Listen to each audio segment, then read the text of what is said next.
Hello.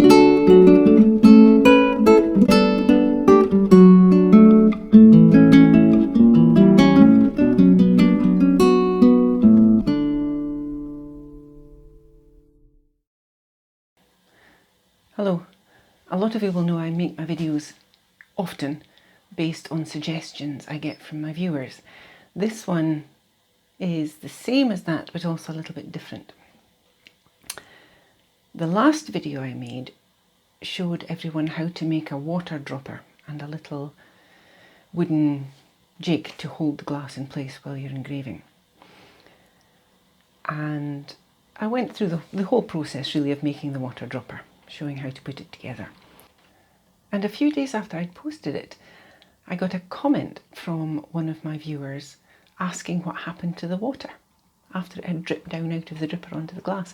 And actually that's a really good question, and I don't know why I didn't cover that in the original video, but I'll try and put that right now. So this will just be a short video covering that last bit about what to do with the water.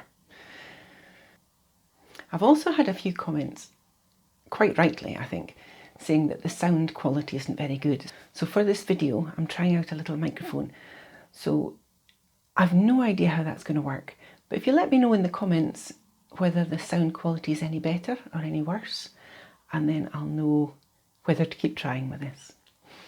The other thing is, you'll notice I'm not filming in the same room. That's mostly because my husband is downstairs watching the USPGA on the telly, and I don't know if you know, but hell hath no fury like a Scotsman deprived of his golf. So I've retreated to a quieter corner of the house to try and film this. Anyway, back to what happens to the water. Now, as I showed you in the last video, the water dripper allows us to drip water slowly onto the surface of the glass, and that helps to protect the bits. It makes them last a little bit longer, and it also impacts on how the engraving looks when we're finished. But most importantly, it's a safety feature. There's not so much glass dust in the air, so that's better for us. We're not breathing it in. But obviously that water's got to go somewhere. Otherwise I'm going to end up with very wet knees or a very wet table, one or the other. And the obvious thing to do then is to put a tray or something underneath the glass holder to catch the drips of water. Now the tray I use is very, very simple. It is just the sort of tray that gardeners use to plant out seedlings in. So it's easy to get hold of. Any garden centre will sell you one. The one I have is actually one that's designed to put smaller containers inside, which means that it doesn't have any drainage holes in the bottom. So if you're going to get one, make sure you get one that doesn't have the drainage holes in the bottom, because otherwise it's not going to do you any good. But basically any shallow tray will do the job. Now, when I started using this one, I didn't have the jig to hold the glass. And what I found was, with the original height of the tray, it was catching on my wrists as I was engraving. So I modified this tray slightly and I cut away a little bit at the front just to make it more comfortable. But of course that's not necessary now. The glass holding jig would hold my hands up enough. But you can cut away pieces or modify these to make them more comfortable for you if you need to. Obviously, as you work, the water is going to drip into here and slowly fill it up. And the simplest thing to do is to just take this away and empty it out. And that will do the job fine. If you've seen my videos though, you'll know I like to make my own life as easy as possible. So I have done one more thing with this tray.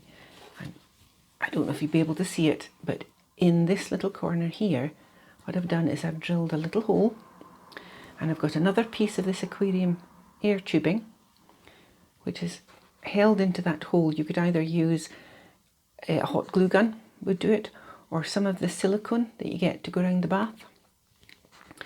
And that little tube runs away down the side of my workbench and into a bottle.